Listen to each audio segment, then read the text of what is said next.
Appreciate you taking the time at the event today. Of course, man. Can you just say your name, what you do for a living? Yeah, my name is Aman Khinda. I'm with iBuy Central Valley. Nice. What do you guys do?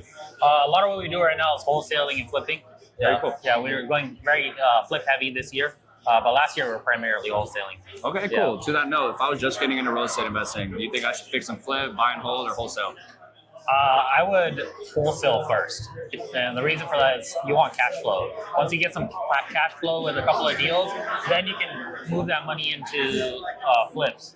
Because if you start doing too many flips at once, then you're going to be strapped for cash and your business is going to stop growing. So we experienced that firsthand. We feel the same way about buying rentals right from the get-go is a bad idea. We did it and we're still stuck with that property to this day. It's been like 2-3 years now that we're dealing with red tagging and getting permits and all that. We were able to manage through it, but it was a huge headache. So that's sound advice. What lead gen plays are working right now, 2025? Right now for us, our best is direct mail. We're doing some PPC. We're also doing scrubbing code violation lists, so those are working great for us. Fantastic, bro.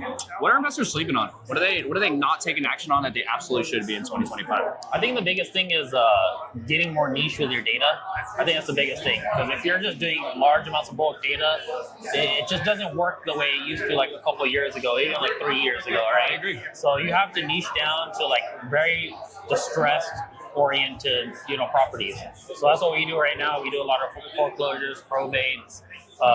We do a lot of tax liens, things like that. Nice, bro. No, that's super valid. That's sauce right there.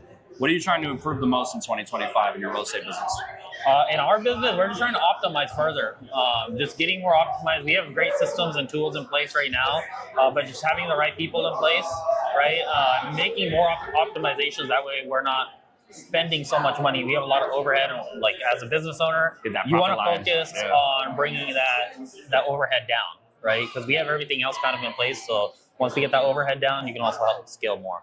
Yeah, man. I really appreciate your time. Hope you're enjoying Deal Champs. Yeah, of course, great brother. interview. Yeah.